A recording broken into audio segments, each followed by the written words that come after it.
Bonjour, selamat pagi Sobat Pintar. Kali ini saya ada di Ngombol. Saya ketemu dengan Mas Hermawan. Beliau adalah pemilik daripada Setia Farm, tokoh inspiratif kita kali ini, tokoh kondisi kita kali ini yang akan kita kulik bagaimana dia jalannya menjadi sukses. Tentunya tidak semudah membalikan telapak tangan. Selamat pagi Mas Hermawan. Mas Hermawan, usia berapa Mas Hermawan? 23. Luar biasa, 23 Mas. 23 itu kalau secara umum masih banyak yang bermain ke sana kemari, bahkan masih usia yang sebetulnya levelnya masih di bawah, tapi ini Mas Hermawan sudah mencapai level atas untuk tokoh pengusaha. Mas Hermawan, bisa ceritakan nggak Mas Hermawan awal Mas Hermawan ini kemudian berkecimpung di dunia persapian kalau menurut saya? Perkenalkan, saya Setia Hermawan, akrabnya dipanggil Hermawan atau Mawan. Ya, mungkin latar belakang saya sendiri masih mahasiswa sebelumnya. Saya SD di Kemiri, SMP SMA di Pondok Pesantren Kuto Arjo boarding school, dan dan kuliah saya di Universitas Jenderal Ahmad Yani Yogyakarta. Saya ambil profesi S1 kedokteran ekonomi perawatan. Mungkin kalau sekarang yang saya geluti adalah ternak, sebelumnya yaitu merupakan usaha sampingan. Tapi kembali lagi ke profesi saya sendiri, sebenarnya saya adalah seorang perawat, bukan seorang peternak. Tapi kenapa saya malah memilih beternak untuk saat ini, dan malah yang saya tekuni mungkin prioritas saya adalah ternak. Jadi mungkin karena saya laki-laki, jadi satu kewajiban juga untuk saya bagaimana saya harus bisa mencukupi diri saya sendiri, syukur bisa membantu orang lain. Itu satu. Yang kedua juga alhamdulillah saya bersyukur saya dilahirkan dari keluarga yang basicnya memang semuanya berdagang, jual beli dari baik ayah, ibu, kakek, semua. Jadi memang keluarga kami memang keluarga dagang, itulah. Dan kesempatan itu kenapa saya memilih sapi, karena satu peluang. Jadi kita tidak bisa memilih yang namanya usaha. Semua yang ada di depan kita harus kita makan. Syukur nanti di situ bisa membuat kita menjadi lebih dan bisa memberikan manfaat untuk orang lain. Kesempatan itu juga ada peluang ternak, yaitu sapi sendiri. Karena saking banyaknya populasi yang ada di sini, mungkin sama-sama orang Purworejo kita bisa riset ya, berapa pedagang sapi yang ada di Purworejo. Hanya berapa yang usianya di bawah 30 tahun, cukup banget. Mungkin juga saya mungkin, tapi ini masih opini ya. Ya karena mungkin peluangnya cukup besar yang pertama, tapi minatnya nggak ada, gengsinya nggak ada, jijik lah, dan usahanya nggak kekinian, nggak gaul. Itu peluang besar bagi saya. Ketika saya bisa masuk ke dalam peluang itu, nanti saya bisa memanfaatkan semua yang ada di dalamnya. Saya bisa membeli sapi dengan harga yang, mohon maaf, mungkin pada umumnya 10 juta, saya beli dengan harga yang sedikit lebih mahal. Dengan tujuan apa? Bukan lain untuk menggembirakan, menyenangkan hati para petani yang sudah susah payah merawat sapinya dari kecil menjadi besar, dari umur 1 tahun menjadi 5 tahun. Dan saya jual bukan ke Purworejo, karena pasar kita kan sebenarnya bukan Jawa, ke daerah istimewa, daerah Jakarta, Jawa, Bodetabek. Nah di sana harga sapi secara umum itu bisa kita lihat dari manapun, sosial media manapun, harganya jauh lebih mahal di sana. Artinya ketika saya beli mahal-mahalnya di sini, kita jual di sana masih banyak pengunjung. Nah itu peluang besar bagi saya, karena minatnya pertama nggak ada. Saya bisa suka hati menjual dengan harga yang saya atur sendiri bahasanya, karena ya sampai saat ini saya belum mempunyai saingan. Harapan saya punya saingan, saya mempunyai musuh dalam berbisnis itu kan asik. Nah, bisa lebih semangat, lebih maju lagi. Tapi saat ini saya masih sendiri. Jadi ya tetap saya syukuri, semoga nanti banyak orang-orang yang lebih dari saya, dan orang-orang yang seperti saya itu banyak banget biar lebih maju lagi khususnya di sektor peternakan. Dulu awalnya saya punya sapi mungkin sekitar 2, 4, 8, sekarang alhamdulillah sudah ya banyak gitu aja. Ya itu karena kembali lagi ke peluang didukung sama niat, didukung sama senang. Kalau peluang tok kita nggak niat nggak jadi, kalau niat tok nggak ada peluang juga nggak maksimal. kalau nggak seneng sama saja ya wes kita diuji semuanya. Tapi kembali lagi mungkin profesi saya tetap bawah. Pindah itu luar biasa ya Mas Irwan tadi sudah sampaikan bahwa seseorang itu jalan untuk menjadi sukses itu yang pertama tentu ada niat, ada usaha, berdagang. Nah yang paling saya garis bawahi adalah bagaimana Mas Irwan ini mengangkat peternak di khususnya di Kabupaten Purworejo barangkali dengan menaikkan harga di atas harga standar, itu ada nilai ibadahnya, itu yang paling penting. Jadi Sobat Pintar ini Mas Irwan ini sangat luar biasa. Beliau sudah menjalankan apa yang jadi selama ini sunnah Nabi. Jadi Nabi ketika berdagang selalu memberikan nilai lebih untuk hasil dagangan pembeli. Jadi Mas Irwan, selama jenengan ini berbisnis, ini kan bisa dikatakan bisnis juga ya. Selama Mas Irwan berbisnis ini, hal yang paling tidak disukai dan paling menyenangkan apa Mas Irwan? Oke, ya mungkin karena saya masih bocah juga dibilang biar nanti untuk teman-teman yang melihat atau menonton video ini juga tertarik ya. Sebenarnya bisnis, usaha, dagang itu saya kembalikan lagi ke kegiatan teman-teman setiap hari. Kegiatan kita setiap hari itu apa sih? Kalau saya berdagang, berarti teman-teman semua sekolah. Saya anggap sama ya Pak.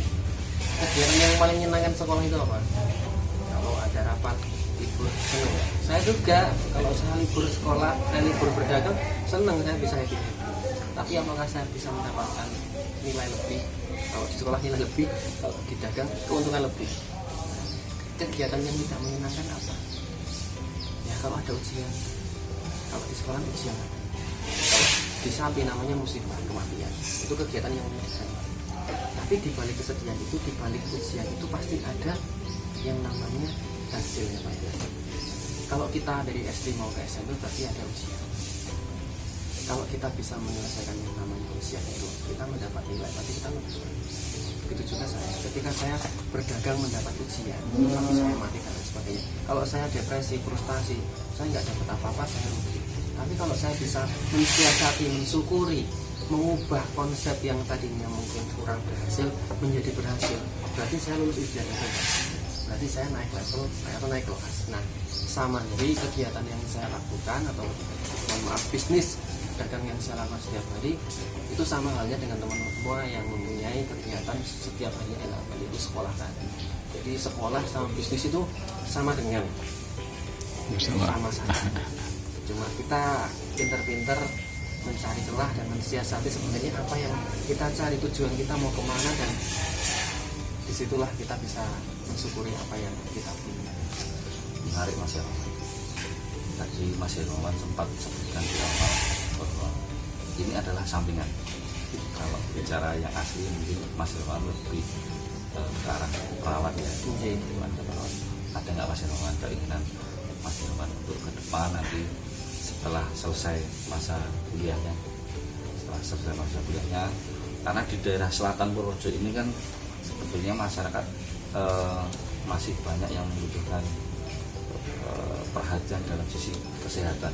Nah, di wilayah selatan ini kan saya melihat mungkin masih dibutuhkan sebuah katakanlah rumah sakit untuk betul-betul memberikan pelayanan kepada mereka ketika mereka menimpa sakit, membutuhkan pengobatan. Karena selama ini kan mereka jauh juga nih, kalau dari selatan harus ke Purworejo itu kan jaraknya juga terlalu jauh. Mas Irwan ini kan perawat, tapi saya lihat levelnya besok sudah bukan lagi menjadi perawat, tapi bagaimana perawat itu barangkali bisa membuat sebuah rumah sakit masyarakat dan mengurusi mereka. Ada nggak Mas Irwan yang seperti itu? Oke, ya itu sebenarnya bukan pertanyaan Pak, itu jawaban.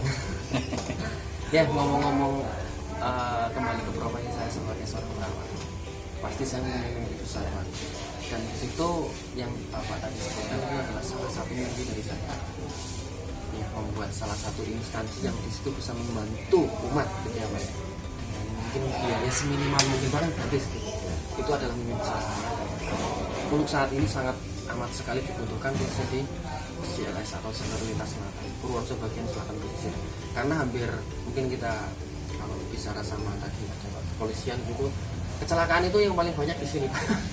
Hampir setiap hari kalau hujan ada kecelakaan. Nah, kalau masalah kepengen gitu ya, semua orang pasti kepengen. Mungkin saya tanyakan ke bapak, kalau kepengen nggak membuat rumah sakit, membuat yayasan, membuat anak, tapi ya itu mimpi yang harus kita wujudkan nanti kalau kita memang sudah mampu, bukan dalam bentuk materi ataupun dalam bentuk apa, semuanya mampu ya, luar dan dalam. Nah saya sendiri mungkin saat ini masih mampu. Kalau saya mengumpulkan teman-teman yang sama dengan saya, mungkin mampu dalam membuat rumah sakit. Tapi apakah SDM saya mencukupi di situ? Apakah tanggung jawab juga saya full di situ? Karena saya masih mempunyai ambisi. Nah, mungkin saya akan mempersiapkan itu semua, akan memantaskan itu semua nanti kalau mungkin sudah saatnya baru ya kita usaha bareng-bareng. Yang namanya membuat salah satu instansi ini dan bisa hidup harus tim. Iya. Untuk saat ini masih menjadi mimpi besar bagi saya. Tapi untuk kedepannya semoga bisa diijabah karena niat kami memang yaitu semua untuk umat bersama. Jadi kata orang tua kami, kesuksesan itu bukan berarti dinilai dari seberapa penghasilan yang didapatkan setiap harinya, setiap minggunya, atau setiap bulannya, tapi seberapa banyak kamu bisa menghidupi mencukupi kebutuhan orang yang ada di sekeliling atau di sekitar. Iya, sebentar. Segala sesuatu memang harus dimulai dari besar itu dulu. Yang paling bagus itu kalau dasar Mas Irwan juga menceritakan tadi dari mulai kehidupan jalan yang kecil sampai kemudian juga usahanya sebesar ini, tentu semuanya melalui proses yang tidak gampang dan tidak mudah. Mas Irwan sudah nikah belum, Mas? Nah, ini buat teman-teman buat pintar ini, wah ini luar biasa. Mas Irwan ini masih muda, nikah, bisnisnya tidak besar, nah, apalagi sebelum kita dulu.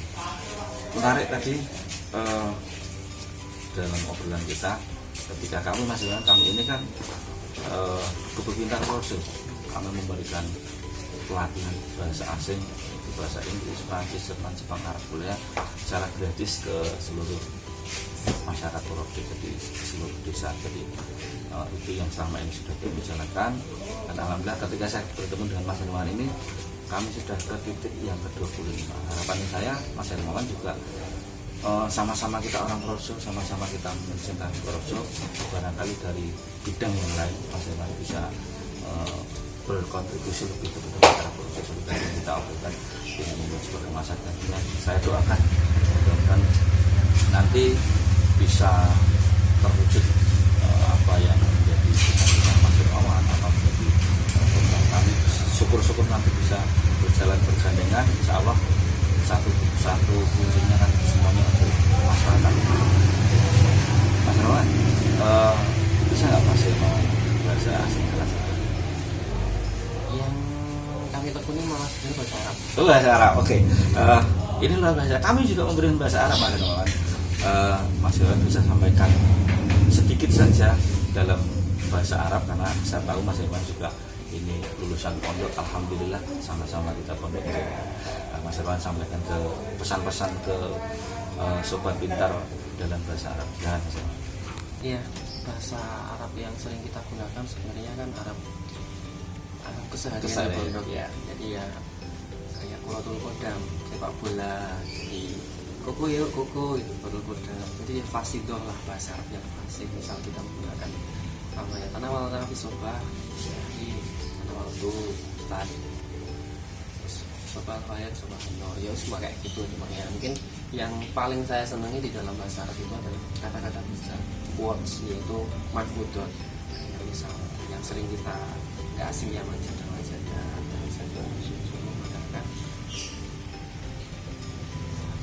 terus utrubil ilmah walau bisir, ya artinya sepele, tuntutlah ilmu walau sampai ke negeri Cina. Kenapa harus ke negeri Cina kalau di Indonesia bisa? Tapi artinya itu bukan itu. Jadi tuntutlah ilmu kemanapun kita berada dan sejauh manapun kita harus menuntut ilmu. Bahkan namanya sekolah nggak ada selesainya. Ya, mau ke manapun, mau dengan siapapun, tidak harus dengan orang yang baik, mungkin dengan orang yang mempunyai pengalaman buruk pun kita harus sering-sering dan suka. Nah yang terakhir ini yang saya terapkan setiap hari, saya masih belajar menjadi orang yang selalu ingin bersyukur atau menikmati yang telah diberikan atau apa yang ada di dalam kehidupan saya. Itu wa'id ta'adana rabbikum wa'id wabarakatuh.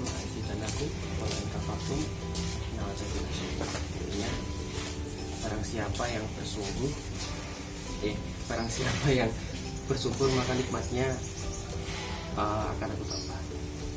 Kita minta satu dikasih dua, tapi barang siapa yang kufur, khianat dan lain sebagainya, maka siksaannya itu sangat pedih.